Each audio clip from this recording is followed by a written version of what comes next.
Sí, sí está compartido. Está compartida, muy bien. Entonces, bueno, vamos manos a la obra para hacer esta explicación, ¿sí? Sobre la necesidad de crisis y consensos. Esto sería la exposición, unos 30 minutos. Vamos a revisar rápidamente la debacle global que estamos inmersos. Segundo, mirar un poco la disrupción económica y social en Ecuador, las grandes tensiones, sobre todo en la economía. Tercero, definir, y este es, yo estoy mucho tiempo de alguna manera haciendo opinión pública, pero recién hoy he podido terminar una propuesta mucho más sólida, un poco más integradora sobre cómo construir una agenda de consensos necesarios. Sin embargo, también he puesto entre interrogantes, y es un interrogante, seguro que podemos discutirlo con el resto de profesionales, de estudiantes que están mirando este webinar, ¿podemos construir una agenda transformadora? ¿Eso es posible hacerlo? Entonces, lo vamos a tratar hoy en la tarde en esta revisión de los problemas y de las alternativas. Y finalmente intentaría llevar a unas conclusiones sobre finalmente cómo podemos construir esa agenda. Básicamente, desde ya adelanto la conclusión, yo creo que la sociedad debe estar al mando del Estado y del mercado, y no al revés. A veces nos quieren hacer creer que el mercado debe estar al mando de la sociedad y el Estado, es la otra posición, que el Estado debe mandar y debe gobernarnos a la sociedad. Yo creo que es todo lo contrario. Los movimientos sociales creo que debemos de alguna manera provocar el rompimiento de los moldes tradicionales. Y también me parece, voy a aprovechar para establecer algunos retos que debería asumir la academia, el sistema universitario ecuatoriano. Debate global, me voy directamente, este es un librito que un libro más bien, le digo librito, pero por el tamaño es una publicación pequeña, pero es un documento que lo acaba de publicar Boaventura de Sousa Santos, y lo que dice es, estamos finalmente en una crisis disruptiva y todo el sistema económico que se ha construido, él dice, desde el siglo XVII, es una forma de decir al capitalismo, está llegando a esa etapa final. Ese es su planteamiento. Yo creo que la pandemia del coronavirus o el del COVID-19 cuestiona fuertemente todo el sistema capitalista moderno, y creo que estamos sujetos a una disrupción por la velocidad y por la amplitud de las crisis. Es decir, nos hemos visto el mundo en general, ¿no es cierto?, abrumados, golpeados, indefensos frente a la magnitud, llámese social, llámese crisis económica, llámese crisis sanitaria, su amplitud, su velocidad, no ha dejado por fuera a nadie. Y como dice de Sousa Santos, pues se trata de una situación muy, muy compleja. La crisis económica global, en realidad, el año 2020 será marcado como uno de los peores del siglo económico, esa es la realidad, y no es mucho más grave de lo que sucedió en la crisis de los años 30, y es mucho más grave de la crisis financiera que se originó en los años 2008 y 2009, hasta hace poco, en los países centrales. Esta crisis es mucho más fuerte, de un gran decrecimiento económico, de un golpe muy fuerte a la dinámica económica, y no se salva nadie, sean países de las economías avanzadas, sean los países como se los llama a través de los organismos internacionales, los países emergentes y en desarrollo, sean los países del Asia, del África, no nos salvamos nada. En el 2020 la economía se caerá aproximadamente 3%, los Estados Unidos caerá 5,9%, en América Latina en promedio caerá un 5%, es decir, son cifras graves, son cifras complicadas. Luego vamos a ver ya el caso ecuatoriano, pero eso es.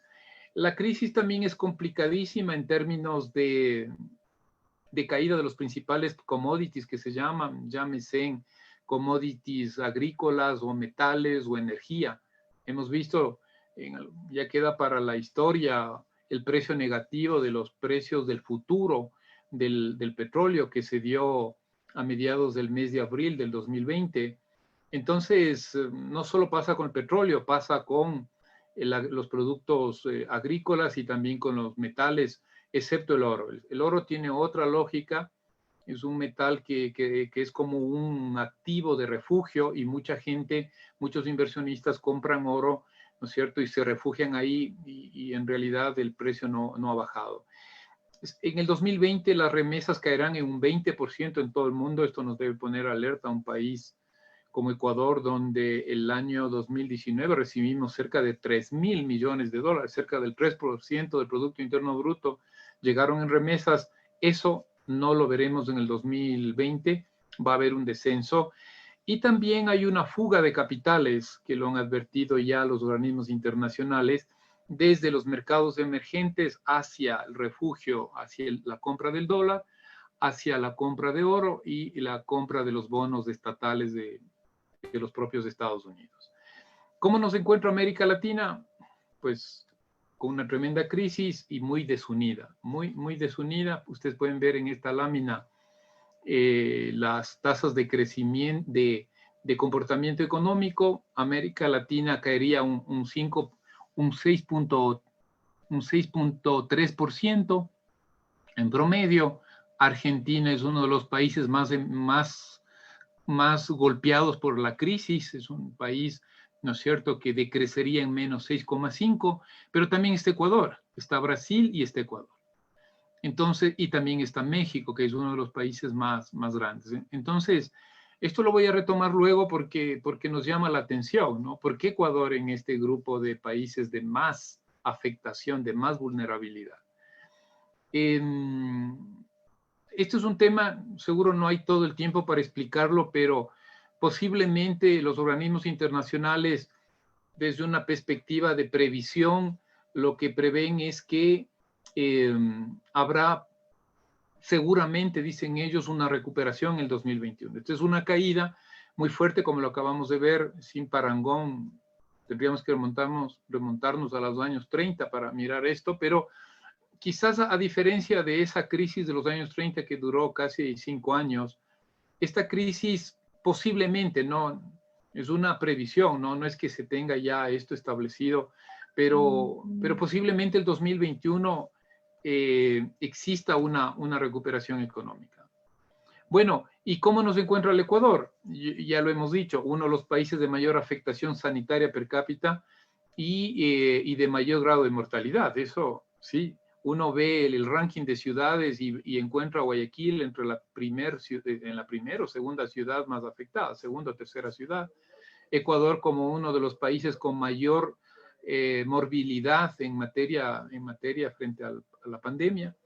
Y lo que yo pienso ahí es que, y me hago una pregunta, esto no es coherente con un país de renta media. Ecuador es un país de renta media, no estamos por debajo como un país de renta baja como Haití, ni estamos en los niveles de muchos países africanos. Pero, y además, en el periodo 2007-2014, un gobierno progresista hizo grandes inversiones en salud y infraestructuras. Entonces, sí es una buena pregunta que los economistas no alcanzamos a responder, pero es bueno plantearse. ¿Por qué? ¿Por qué esta situación tan dura, tan calamitosa para un país, como digo, de renta media y que durante una década hizo grandes inversiones en infraestructura y en salud? No me cabe a mí duda de que el tema económico en el país, que ya venía sintiéndose, sobre todo en el 2015, no es que el Ecuador, bueno, entra de forma abrupta a la crisis y entonces la pandemia nos destroza todo lo que teníamos planificado. No, ya veníamos con una situación muy compleja, muy relacionada con una depresión económica desde el 2015 en adelante. Y a mí no me queda duda de que el modelo que tiene cosas positivas, que tiene sus límites, el modelo 2007-2016, con el gobierno anterior, se agotó. Es decir, ya no había forma de sostenerle. Y pasan estos últimos 3 años bajo la presidencia de Lenín Moreno, en donde hay que ser categóricos, ¿no? Ha habido un fracaso en materia de reactivación económica y un fracaso en generación de empleo. Es obvio, ¿no? Si no hay reactivación económica, pues no puede haber empleo. En parte, sí reconozco las difíciles circunstancias que heredó, por eso estoy mencionando, el modelo se agotó, no había oxígeno para el modelo distributivo y redistributivo anterior, y también por los shocks externos que ya los sentimos con la caída de los precios internacionales del petróleo, y por las deficiencias de la política económica interna. Es decir, todo eso suma, ¿no? No se puede culpar todo al pasado, no hay que olvidarnos del pasado, pero también hay deficiencias en la política económica que se ha implementado en los últimos 3 años, y también por los shocks externos que hoy se han hecho más evidentes con la pandemia del COVID-19. Aquí hay una lámina un poco compleja, extensa. Ahí está lo que piensa o lo que establece el Banco Mundial. Una caída es igual que en general estamos más o menos de acuerdo que la caída puede ser de alrededor del menos 6% en la producción. La inflación, vamos ya a largo rato con una inflación cero. Un desequilibrio de la cuenta corriente en balanza de pagos, que es una cuestión estructural para el Ecuador, se va a complicar. Un balance fiscal, este dato del 2020 que aparece el Banco Mundial, posiblemente se eleve a más del, ahí consta el 6,7%, menos 6,7%, yo creo que posiblemente sea más alto. La deuda como porcentaje del PIB, vamos a tener que endeudarnos más y llegará al menos al 60% entre deuda pública interna y externa, equivalente al 60%, y una tasa de pobreza medido en términos internacionales, ¿no es cierto?, de al menos una tasa muy alta, muy considerable, que afectará a buena parte de la población. Hoy se habla de que cerca de un 25, 26% de la población ecuatoriana está bajo niveles de pobreza, y eso podría llegar al final de este año 2020 entre un 30 y un 35% de pobreza. Hay un estudio, yo intento de alguna manera mirar la crisis económica desde una visión más sistémica, de una visión más completa, porque uno se pierde, puede encontrar evidentemente muchos problemas, pero olvidarse de otros, mencionar unas circunstancias y dejar de lado otras circunstancias. En esta lámina yo intento de una sola mirada encontrar los principales problemas socioeconómicos, no solo económicos, ni solo sociales, sino una visión más integradora. Y lo que encuentro son estos 5 grandes pilares, estos 5 grandes ámbitos de problemas.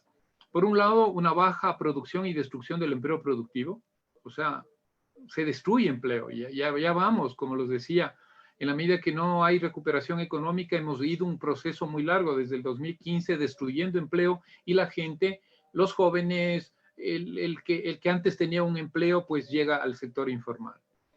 Tenemos un fuerte proceso de insostenibilidad fiscal, esto es decir, las cuentas fiscales están en rojo, difícilmente logramos equilibrar esas cuentas, ¿sí?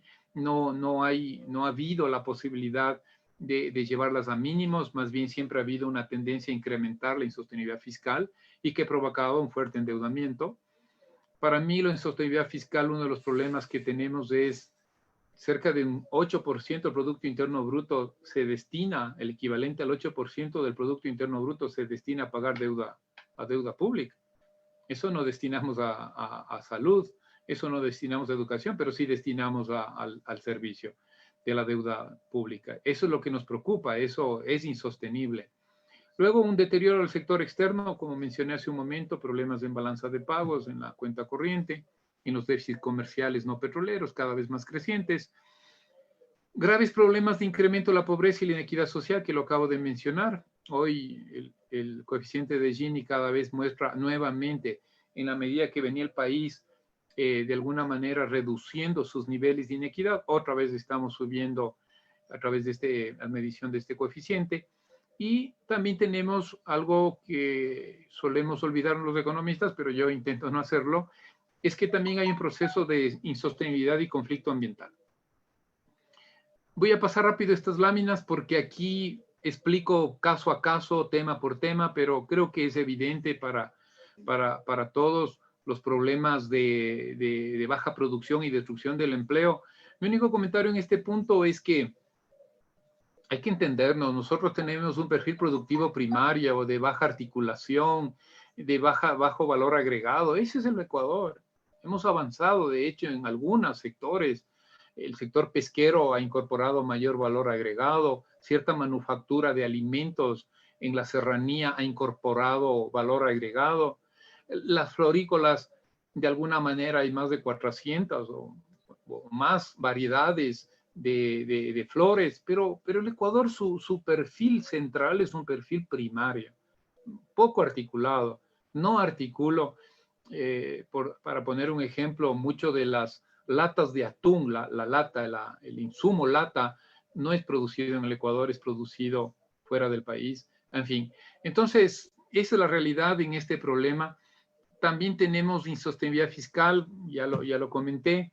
Los problemas del deterioro externo, caída de exportaciones, la inversión extranjera para nuestro país nunca ha sido, en términos generales, en el periodo de dolarización, rara vez ha sido significativa, siempre ha sido esquiva, siempre ha estado muy concentrada en la explotación de los sectores estratégicos, concentrada cuando ha llegado, concentrada básicamente en el extractivismo. Eso es.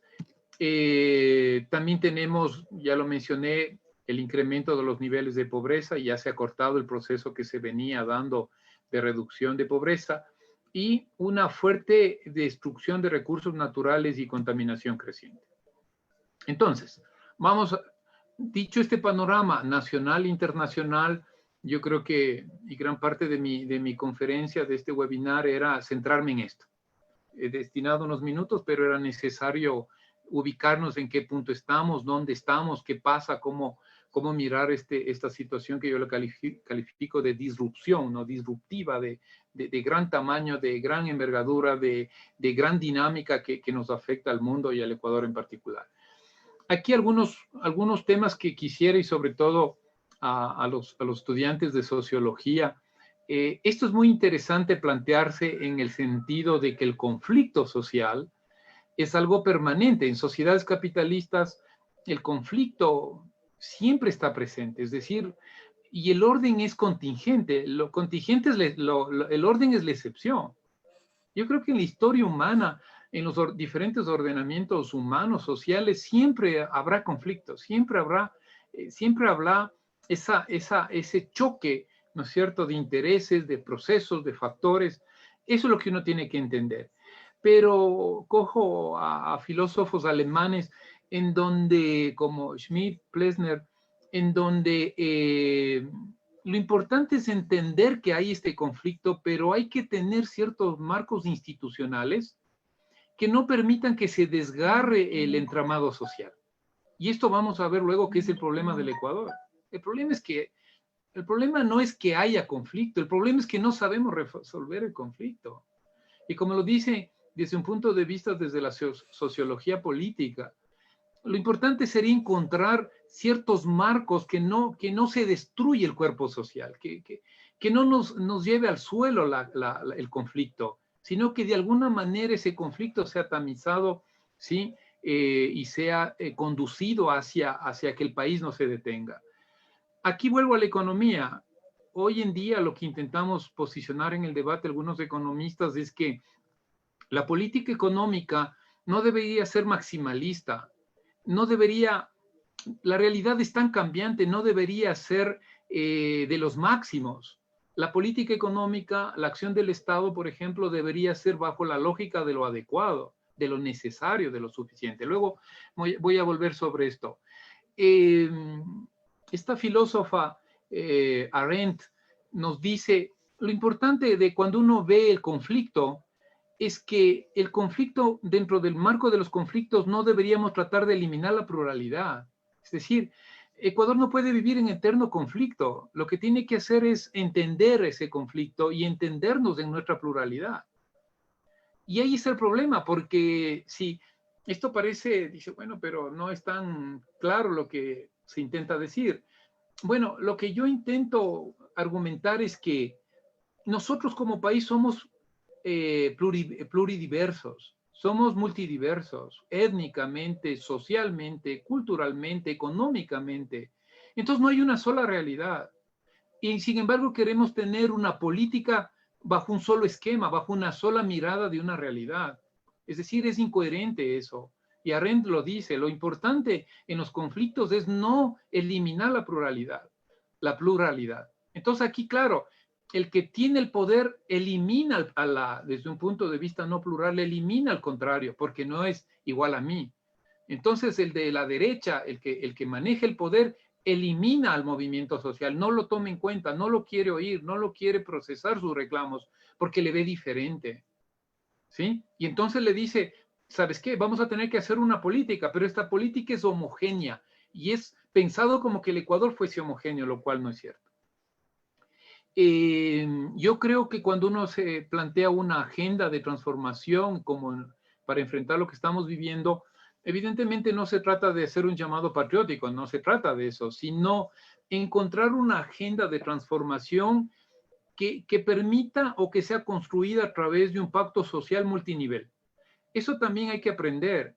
Lo que pasa es que queremos hacer los pactos de transformación solamente capturando al Estado. Entonces aquí los partidos políticos lo que hacen es buscar al Estado, al aparato estatal, supuestamente para ejecutar sus planteamientos.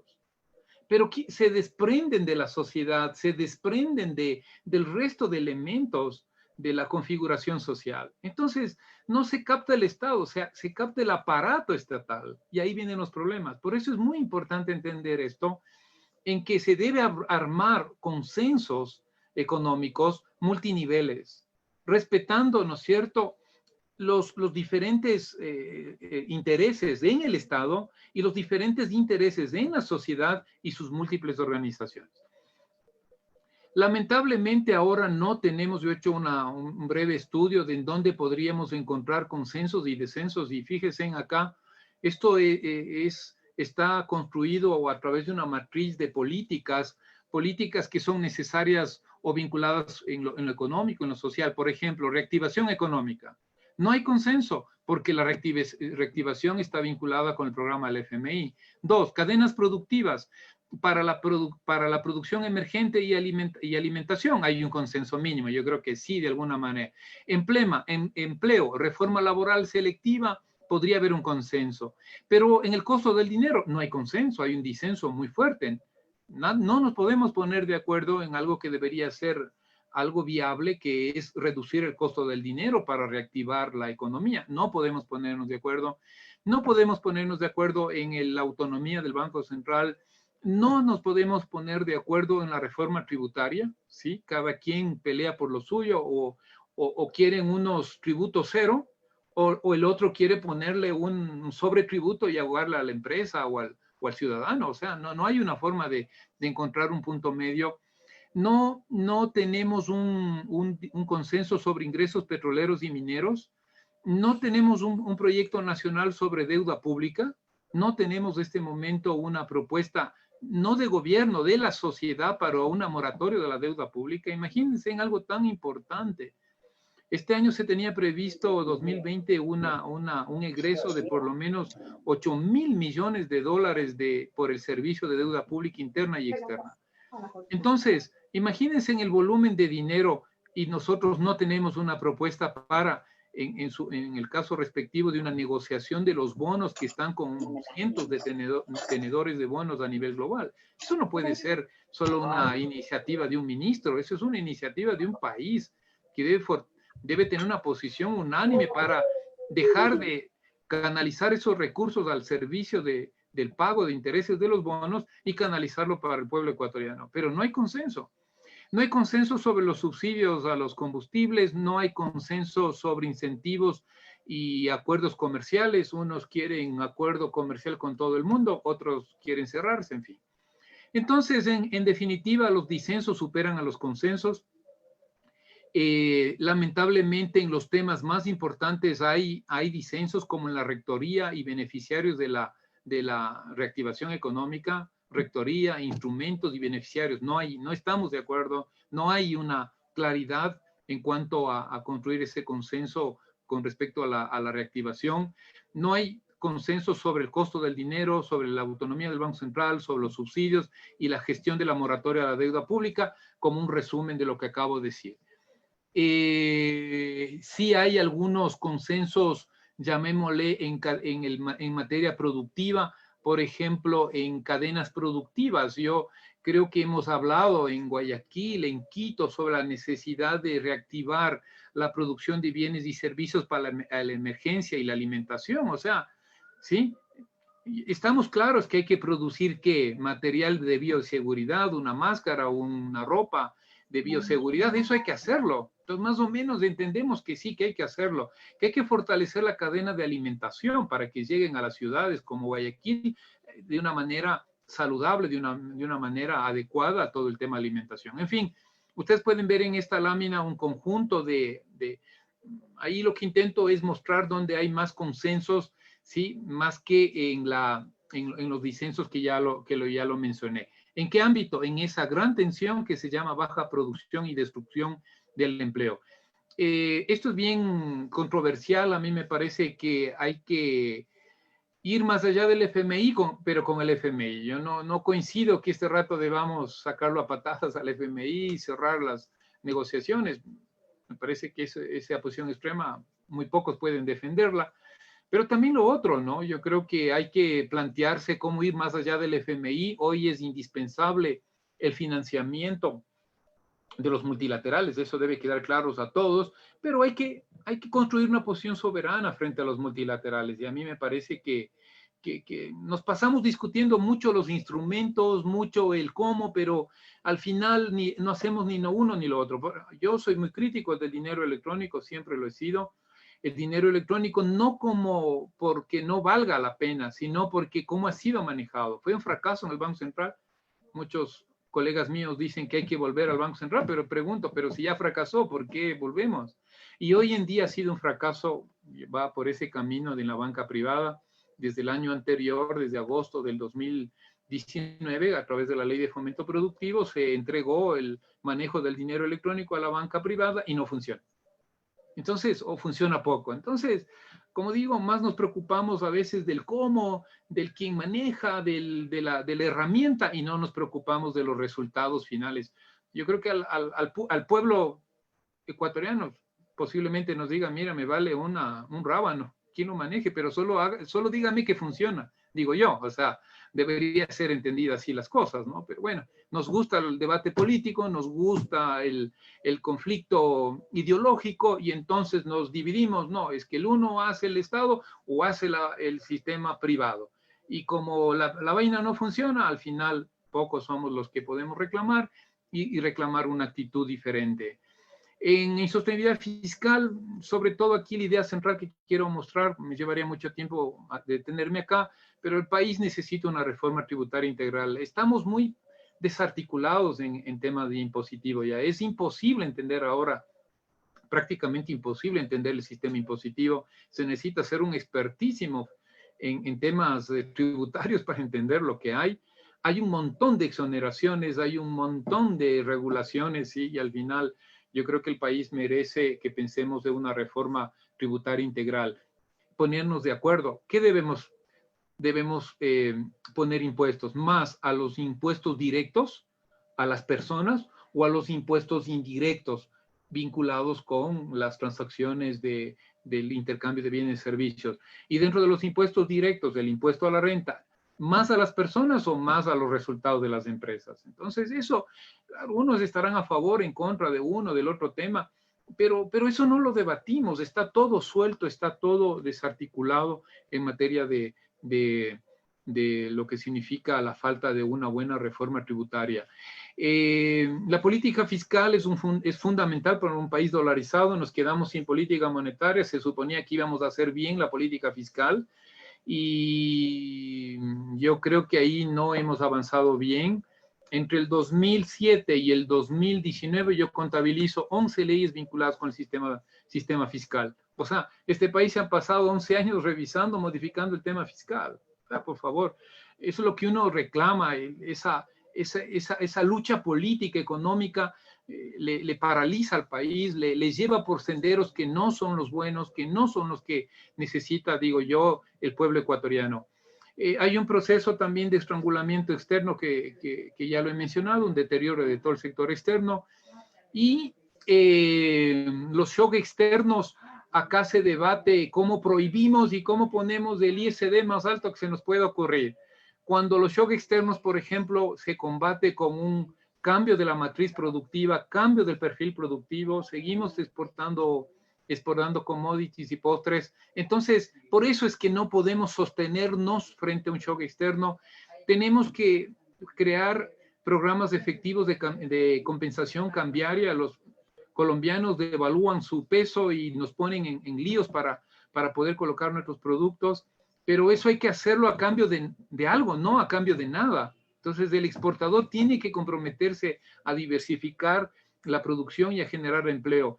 Me parece que hay que promocionar inversión extranjera, no solo para los sectores estratégicos, sino para la manufactura, en fin. Y respeto de darle un respeto, de darle atención y apoyo a las remesas de los ecuatorianos. O sea, es un rubro demasiado importante que a veces creo que a los gobiernos de turno les vale muy poco esta realidad. Y bueno, esto ya me paso también, ya lo hemos comentado, estamos conscientes todos de los graves problemas de inequidad social, inestabilidad social y también insostenibilidad ambiental. Al final del día, lo que nos va quedando dentro de esta crisis es que en realidad es una triada, ¿no? Muy indisoluble en realidad el bienestar social, la economía y el ambiente. Lo que pasa es que lo hemos desarticulado todo y no logramos entender. Yo creo que los ecuatorianos nos daría mucho bien plantearnos este tema de esta manera, el bienestar social, el funcionamiento económico y la sostenibilidad ambiental van juntas. Posiblemente ahí podamos encontrar alguna forma diferente de entender el desarrollo de Ecuador. Hay un fondo humanitario, esto es muy particular. Ustedes conocen, está en pleno debate en la Asamblea Nacional, la Ley Orgánica de Apoyo Humanitario para combatir la crisis sanitaria del COVID-19. Se crea una cuenta fiscal, no nos ponemos de acuerdo. Unos dicen que debe solo aportar la empresa, otros dicen que solo debe aportar las personas naturales y ahí estamos en ese debate. Me parece que también hay una equivocación en la Asamblea Nacional, confunden las cosas. Yo he escuchado a muchos asambleístas, estoy permanentemente haciendo seguimiento a este debate político en la Asamblea Nacional y confunden. Dicen, yo no quiero el fondo humanitario mientras no renegociemos la deuda. Yo no quiero el fondo humanitario, ¿para qué? Si podemos no pagar la deuda externa. ¿Por qué tenemos que, y otros partidos dicen, ¿por qué el fondo humanitario si ya podemos crear un fideicomiso con las contribuciones y donaciones privadas? Es decir, confundimos las cosas cuando en realidad el fondo humanitario debe servir como está marcado ahí en esta lámina. Bueno, un poco difícil de entender, pero mucho de lo que se está planteando no necesitas la ley, no debe decirse, pero no es parte del debate como tal de la ley. La ley crea un fondo humanitario con los aportes de las personas naturales, con los aportes de las empresas a través de sus utilidades y a través de los nuevos préstamos multilaterales. Eso es lo que uno entiende o debería entender, pero en la Asamblea veo mucha discusión vana, sin contenido. Yo creo que la derecha política y económica, no necesito dar nombres, ustedes conocen a los partidos políticos, creo que se equivoca. ¿Cómo es posible plantearse que se pueda recaudar 1.200 millones de dólares vía donaciones y vía aportes de empresas y de personas? Es decir, vía, ¿cómo se dice? Kermés, vía donaciones, vía donaciones sociales, no creo. Además, eso es una posición en donde la bondad, que yo sí creo que hay que agradecer cuando el empresario hace, como en Quito, un grupo de empresarios recolecta 8 millones de dólares y hace un trabajo social importante, yo lo que creo lo mínimo que debemos hacer es agradecer, pero no confundir las cosas. Eso no puede reemplazar a una política pública, por favor. O sea, no puedo solucionar la pobreza haciendo maratones por Navidad. Así no funciona eso. que hay que prohibirlas tampoco, o sea, hay que hacer lo que hay que hacer, pero que quede claro, aquí necesitamos política pública y no ese esfuerzo que nos quieren plantear la derecha política en este país. También creo que la izquierda se equivoca. Yo creo que el discurso es todos arrimamos el hombro, pero menos mi sector. O sea, que lo hagan el otro. Yo sí quiero arrimar, pero a mí no me topes. Ni un paso atrás en materia de reformas laborales, desde el discurso de las centrales sindicales o el discurso central. Algunos creo que de alguna manera intentan cambiar el discurso, pero eso es. Y también la izquierda propone todos los impuestos habidos y por haber, ¿no? El impuesto a la renta, el impuesto al patrimonio, impuesto a los activos, impuesto al ICD, impuestos a los consumos especiales. O sea, señores, o sea, ¿qué más nos falta para poner ahí de impuestos? O sea, nos vamos, yo no estoy de acuerdo en esas lecturas. Y voy cerrando para, nos hemos demorado unos minutitos, pero centrada ya, vamos a las conclusiones y quizás con gusto, seguramente hay preguntas y podemos ir resolviendo. Conclusiones. La primera conclusión es que esta crisis es sistémica. Por tanto, la respuesta a la crisis también debería ser sistémica, no parcial. Eso es lógica argumentativa. Y esta lógica argumentativa los políticos ecuatorianos no entienden o no quieren entender. O la opinión pública se pierde y frente a un problema global queremos respuestas parciales. No está bien. Es evidente lo que acabo de mencionar, pero políticamente no está aceptado. Es decir, todos dicen, sí, claro, tenemos una crisis sistémica, claro, habrá que dar una respuesta sistémica. Si el cuerpo, una persona tiene un shock sistémico, le empieza a fallar todos los órganos, es obvio que el médico, ¿qué va a hacer? Tratar de estabilizar todo el shock, no una partecita, no el dolor de muelas, porque el paciente se nos muere. Eso que es tan obvio en el Ecuador no es obvio, porque políticamente no es aceptado. Luego, los cambios y transformaciones deben estar basados en la sociedad. La sociedad, y esto a mis amigos sociólogos les planteo, es que la sociedad debe domar. La palabra de domar, como domar a un caballo, como domar a un animal salvaje, si es que cabe el término, o dicho en palabras más cristianas, controlar al Estado y al mercado, no al revés. Es que nos plantean que el Estado controla a la sociedad y que el mercado controle a la sociedad, por favor. Y ahí están los planteamientos de izquierda y derecha. Cuando en realidad creo que hay que plantearnos las cosas de diferente. La sociedad usa al Estado, la sociedad usa al mercado para los fines que nosotros creemos como prioridad. Entonces, aquellos que están pensando en que esta crisis de pandemia nos va a hacer cambiar las cosas gratuitamente y porque cambian, se equivocan. Hay que poner las cosas al revés. La sociedad podremos cambiar, pero manejando los dos instrumentos. Hubo un analista económico que dijo, la realidad supera la legalidad. Es decir, señores, aquí la realidad es tan complicada que hay que casi botar por el tacho de la basura a la legalidad. En parte tiene razón, sí, porque hay que cambiar las leyes, los procesos, pero no te vayas al otro extremo, ¿no? Y lo que dice Boaventura de Sousa Santos es que en los últimos 40 años, y coincido yo plenamente con él, lo que ha pasado es que le hemos dado prioridad absoluta al Estado de un lado o al mercado, dependiendo del modelo económico. O sea, pero una prioridad absoluta. Si soy de derecha, pero creo que el mercado me va a resolver todo. Y si soy de izquierda, digo, no, el que me va a resolver es el Estado. O sea, por favor, ese es el tema que hay que posicionar en el debate académico, corregir lo que debamos corregir, pero creo que hay que pensar diferente. Finalmente, los movimientos sociales necesitan una toma de conciencia, una nueva toma de conciencia. Hay que hacer una pedagogía política. Yo hablo con dirigentes sociales, con dirigentes del movimiento indígena, hablo con los sindicalistas, y cuando les planteo el consenso me dicen no, porque consensuar significa perder. O sea, ¿por qué? ¿Por qué consensuar es pérdida? No logro entender. Ahí se necesita un análisis antropológico, cultural. ¿Por qué en nuestras cabezas y en nuestro pensamiento está que un consenso es pérdida? Cuando me siento a negociar con alguien ya entro perdiendo. ¿Cómo es posible, me decía alguien, que quieras que negociemos los subsidios a los combustibles? Yo decía, por eso mismo, porque hay que negociar. ¿A cambio de qué priorizamos subsidios? ¿A cambio de qué focalizamos subsidios? Pero no, es que es imposible sentarnos porque eso vamos a perder. Los objetivos son más importantes que los instrumentos. Acabo de dar un ejemplo.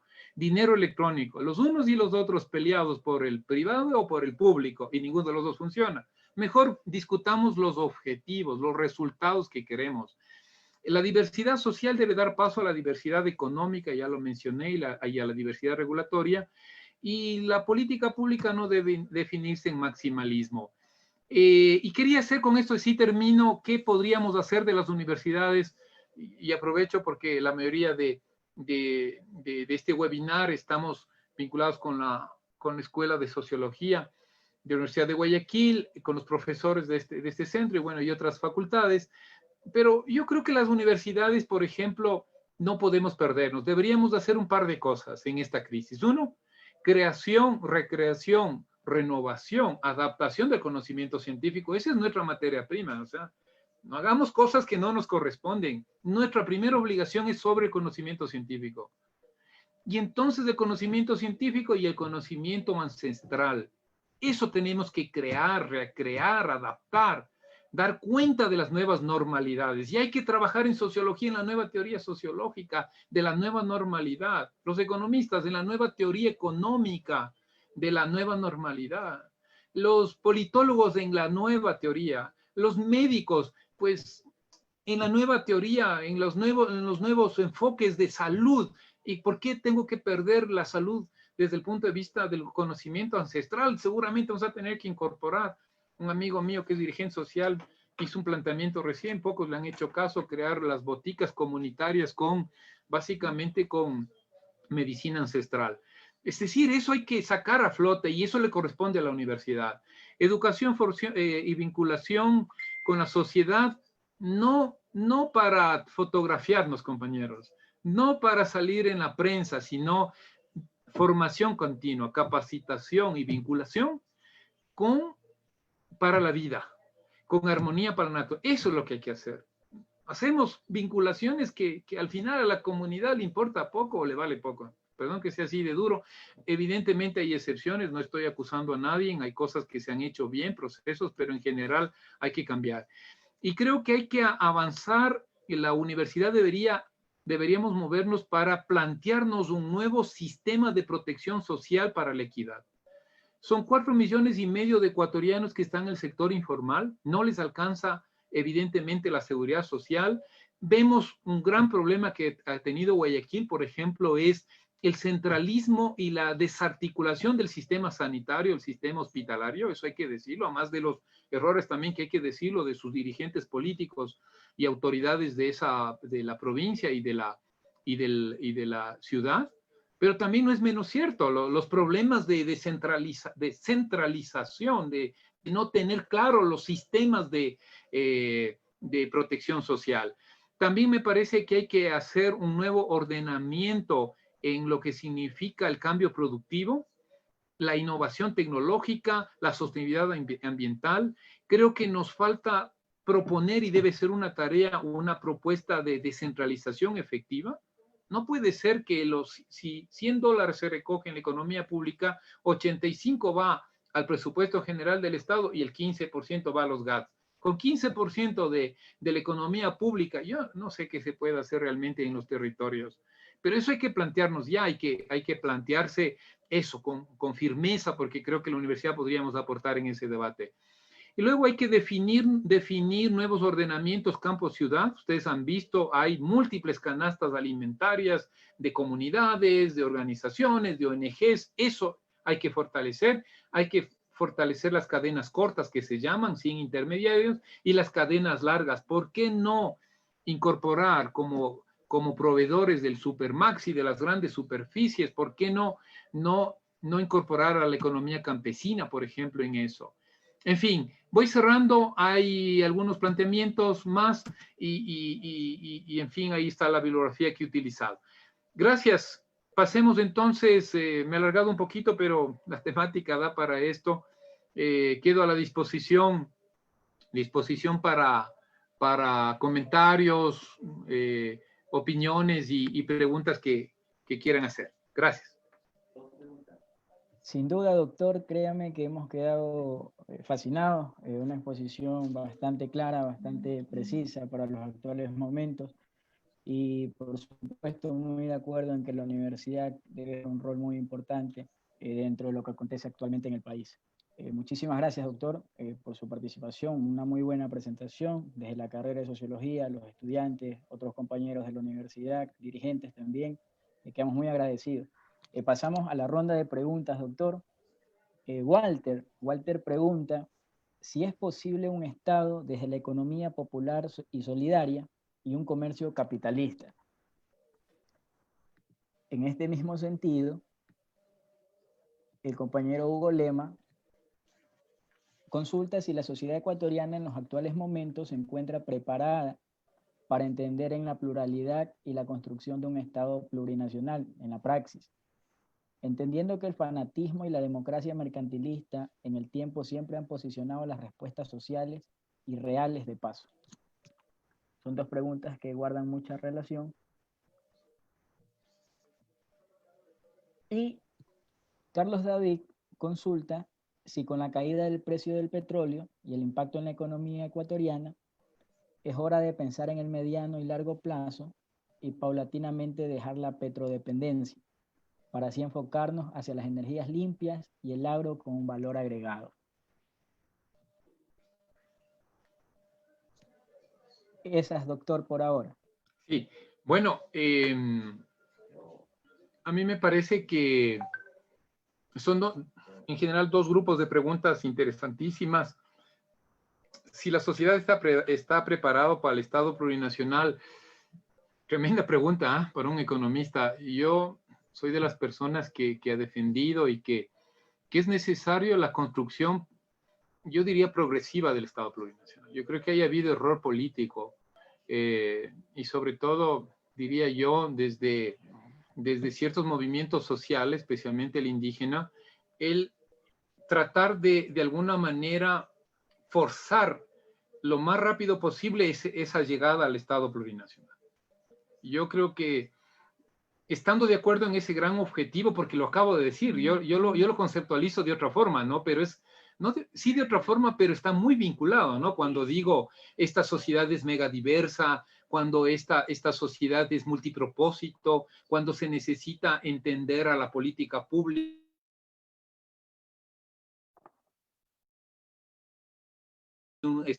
Lo que siento ahí es cuando se nos quiere de alguna manera saltar procesos y parecería que eso está a la vuelta de la esquina. Y yo ahí encuentro problemas. Creo que hoy esta crisis debería conducirnos a establecer los grandes objetivos amparados por la plurinacionalidad, los grandes mecanismos, los grandes consensos que se puede llegar en el marco de la diversidad. Pero si soy dirigente indígena y de entrada bloqueo el diálogo con otro por su color de piel, o al revés, yo tengo un color de piel y bloqueo el discurso del indígena, entonces no vamos lejos, ¿no? O sea, no estamos en eso. Hay que, sí, me parece que Ecuador tiene esa ventaja de haber definido, por lo menos a nivel constitucional, está como un Estado plurinacional, eso nos envidian muchas sociedades. El tema es que no lo hemos podido empujar a que sea una realidad, pero como digo, no se trata, yo creo que hay que sostener un discurso, pero también hay que sostener un conjunto de acciones que nos permitan esa construcción hacia la plurinacionalidad. Pero insisto, si uno revisa lo que acabo de mencionar, va en esa línea. Yo no lo llamo así como tal planteamiento, pero cuando, como digo, lo planteo una gobernanza multinivel, unos acuerdos multinivel, cuando digo la sociedad diversa se hace responsable y no se deja mangonear ni manejar ni por el Estado ni por el mercado, tiene esa visión, digo yo, también de plurinacional.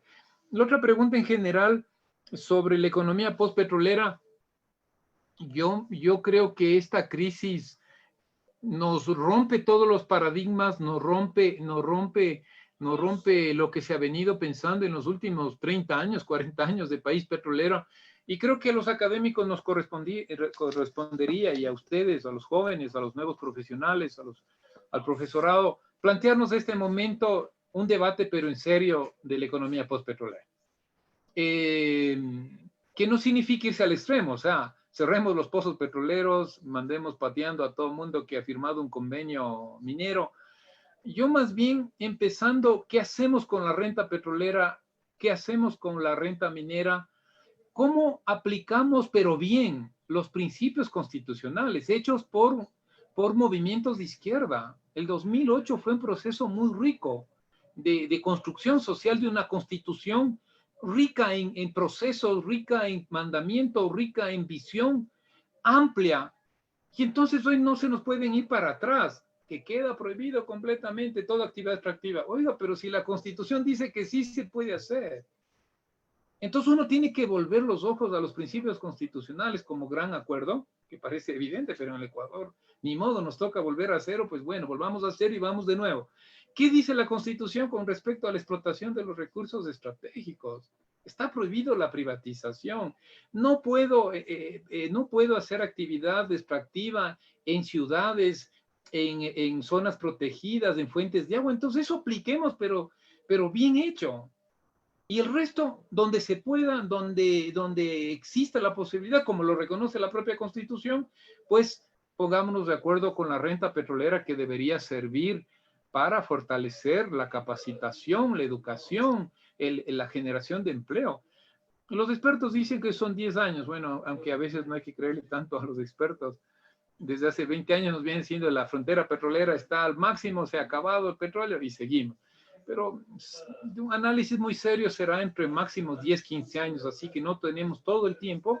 Y también el cambio tecnológico que se está dando en energías a nivel del mundo, creo que nos va a presionar, nos debería presionar a encontrar unos consensos mínimos sobre la explotación y sobre el país petrolero. Quizás, yo digo, como gran elemento de análisis, como gran elemento de cohesión sociales, apliquemos la Constitución, pero apliquémoslo bien, sin intereses partidarios, ¿no? Sin es que yo me cuido porque tengo que quedar bien con el de al lado, con el no sé quién.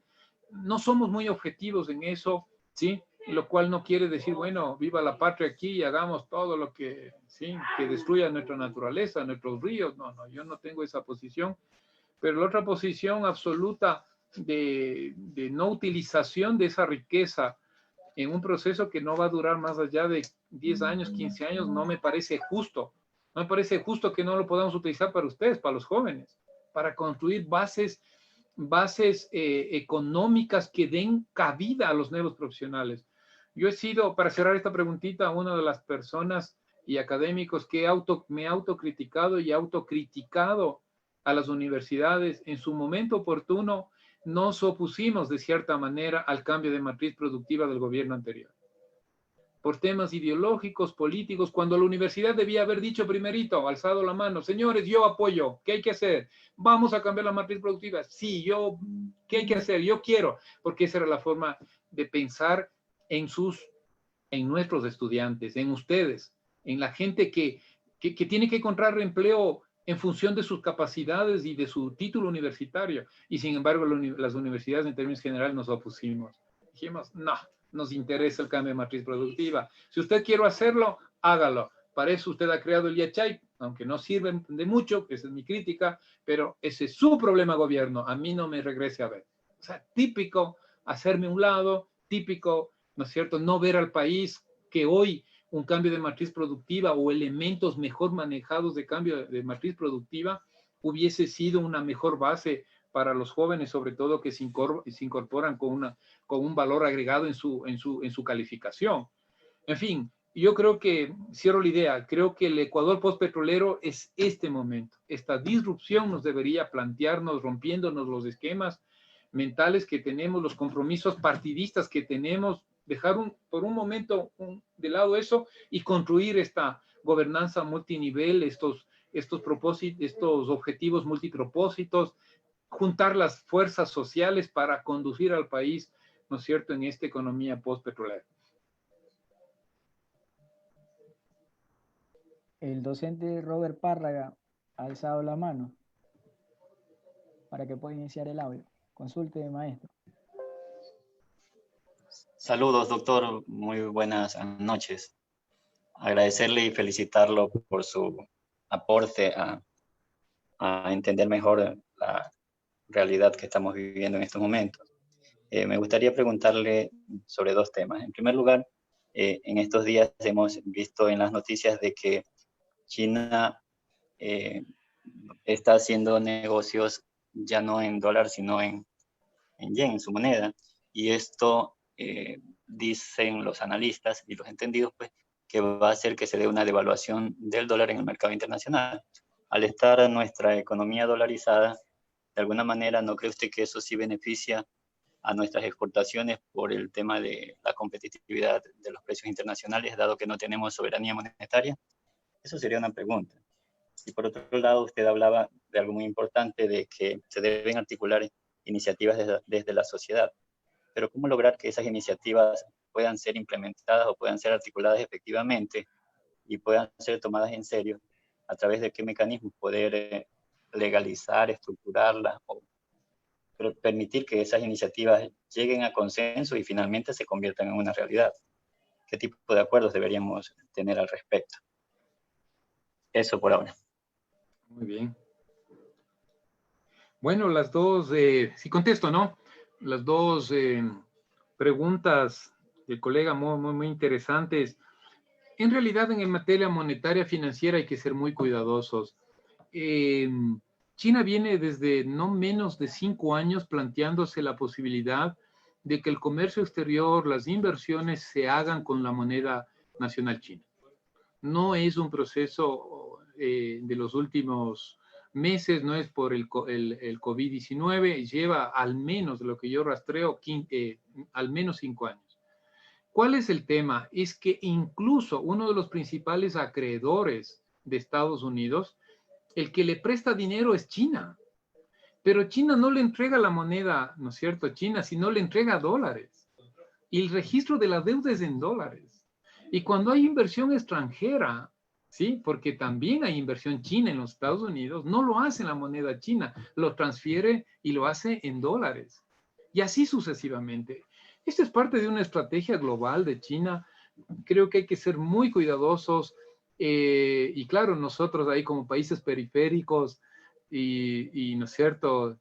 Dentro de la periferia, hay que ser cuidadosos y mirar. No necesariamente podemos salir beneficiados de ese proceso, porque al final, como digo, son puros intereses del otro imperio. Tenemos el imperio estadounidense y el imperio chino, ¿no es cierto?, en ese enfrentamiento.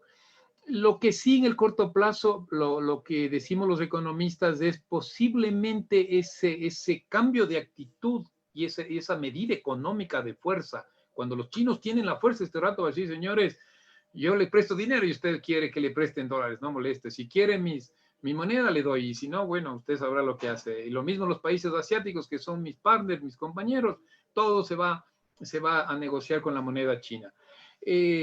Posiblemente se debilite el dólar y eso significa que es como una especie de depreciación del dólar, lo cual fortalecería al Ecuador porque ya nuestro dólar comparado con el euro entonces se hace más competitivo. Es todavía un proceso incierto, ¿no? Hay que manejarse con mucho cuidado, hay mucho interés geopolítico, ¿sí? Y ya sabemos, la cuerda, cuando se la tensa, siempre se romperá por el lado más débil, más flaco. Y ahí somos los América Latina, los países africanos que podemos ser los grandes perdedores. Es un proceso incierto, hay que analizarlo más y mejor, ya está en marcha. Lamento que América Latina, no lo he puesto en las láminas, pero es evidente, le dice, estamos desunidas. Fracasamos, hubo la buena intención para crear el sistema financiero de América Latina, el Banco Latinoamericano, todas esas buenas ideas, ¿sí? No se han podido avanzar cuando hoy precisamente deberíamos estar unidos, ¿no? Con las capacidades de pago, repago, de transferencias entre bancos centrales. Colombia pide ayuda a la Reserva Federal de Estados Unidos y dice, el resto, lo siento, no puedo hacer mucho por mi hermano colombiano, peruano, peor venezolano, así que no me molesten. Yo ya voy a resolver mi tema, con los Estados Unidos. Y así sucesivamente Brasil, Argentina peleando por los suyos. Hoy el presidente de Argentina, su prioridad número uno es no fracasar en la renegociación de sus bonos. Y esto es buen mensaje para los ecuatorianos que quieren a patadas, ¿no es cierto?, decir que se va a resolver el tema de los bonos. Y porque me pongo bravo, este país tan grande como Argentina está sudando la gota gorda porque sabe que tiene que llegar a un acuerdo razonable para sus intereses en materia de pagar, no pagar los bonos. Y Ecuador tiene que, ojalá podamos hacer un webinar con expertos argentinos, me comprometería también para invitar a la Universidad de Guayaquil, porque esto es clave y es clave para el Ecuador. No podemos fracasar en ese proceso. Pero bien, me estoy yendo a otro lado. Y la pregunta es cómo hacer, porque claro, mi discurso parece muy teórico, ¿no? Nueva sociedad, nuevas organizaciones, y en la vida real es que ahí yo lo que tengo son recetas un poquito generales. A mí me parece que la academia debe ser un ente articulador. Eso ya es concreto. Por ejemplo, ¿por qué un ente articulador? Cuando hoy necesitamos salir del confinamiento al aislamiento, los gremios empresariales ya están trabajando en los protocolos, en los procesos. Yo pregunto, ¿y quién se acuerda? ¿Quién se acuerda de la Asociación de Vendedores Ambulantes en la 9 de octubre de Guayaquil? ¿Y quién se acuerda de los pequeños productores y comercializadores en el mercado de San Roque en Quito? Entonces, cuando yo hablo así, ya estoy pensando en que eso aterriza. ¿En qué? Aterriza en nuevos ordenamientos, en nuevos mecanismos para llegar a la base social. ¿Cómo? La academia debemos trabajar en eso. ¿Por qué no hay un protocolo para los que venden ceviches en balde? ¿Por qué no hay? Pero si hay un protocolo hoy para el gran restaurante. A eso me refiero, colegas y estudiantes, a eso me refiero. Esa construcción de la nueva sociedad, creo yo, no somos los únicos, pero sí estamos llamados los académicos, la academia en general, los estudiantes, el nuevo profesional. Yo extiendo el concepto de academia y no es solo el departamento burocrático, no, la academia en su conjunto, incluidos los jóvenes que están ahí estudiando en el grado o en el posgrado. Y entonces somos agentes de esa respuesta, ¿no es cierto?, de la nueva sociedad. También pedagogía política, como digo, ¿por qué? Ahí necesito análisis, no sé si sociológico, me corrigen, o psicológico. ¿Por qué un dirigente político, por qué un dirigente social dice que consensuar es perder? Eso no, a mí no me entra en la cabeza, bueno, porque estamos acostumbrados a entrar al debate, y bueno, a veces perdemos, sí, pero ya, seguimos y aprenderemos algo y vamos a otro debate y intentaremos ganar en términos, bueno, en nuestro caso los académicos en términos de conocimiento. Pero ¿por qué un dirigente social, me queda la inquietud, no quiere consensuar? Le parece que sentarse en una mesa es perder de entrada. En fin, ahí eso es pedagogía política y eso es más concreto. Ahí tenemos que trabajar, como digo, en esos nuevos ordenamientos culturales. Ahí está sociología, en los nuevos ordenamientos económicos, ahí estamos los economistas, en los nuevos ordenamientos ambientales, ahí están las carreras técnicas ambientales.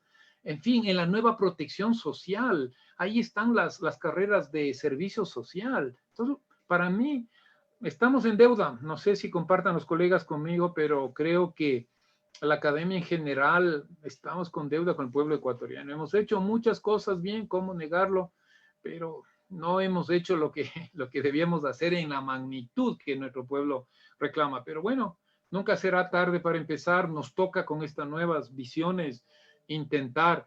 Y me dirán, bueno, pero eso significa que la universidad está convencida de hacerlo. Y ahí sí ya me puedo meter en problemas partidarios, políticos. Hay muchas universidades que no lo van a hacer, que no lo quieren hacer, que no tienen estructura para soportar un proceso como eso, pero ahí creo que la gente más consciente tiene que juntarse, tiene que hacer causa común y empujar para que, como digo, la academia sirvamos más y mejor al final del día al pueblo ecuatoriano. Sin duda, doctor, creo que nosotros como estudiantes, la universidad como institución en sí, somos los responsables de la construcción de nuevos procesos que puedan generar cambios capaces de romper de una otra manera con lo que acontece actualmente y recuperar el papel de esa universidad capaz de generar acción política, de productora de ciencia, fuerza política del Estado ecuatoriano, y un factor de una u otra manera determinante en el desarrollo regional y urbano, enfocado en derechos libre, inclusiva, tolerante y sobre todo diversa.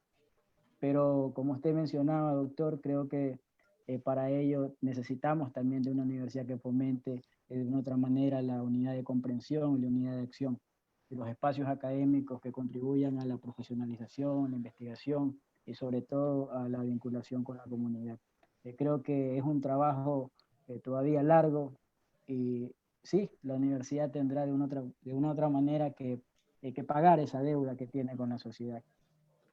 Doctor, créame que estoy sumamente agradecido. Ha sido una ponencia, como le mencioné en un principio, espectacular, magnífico.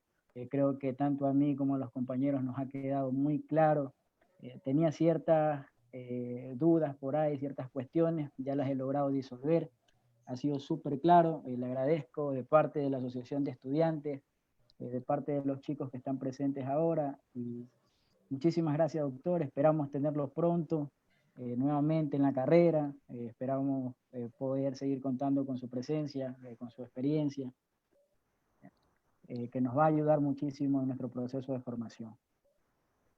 Gracias. Gusto, No, un saludo a todos los estudiantes, a los chicos, a ustedes, dirigentes de la Asociación Escuela, de las otras facultades que se han incorporado, a los colegas, profesores.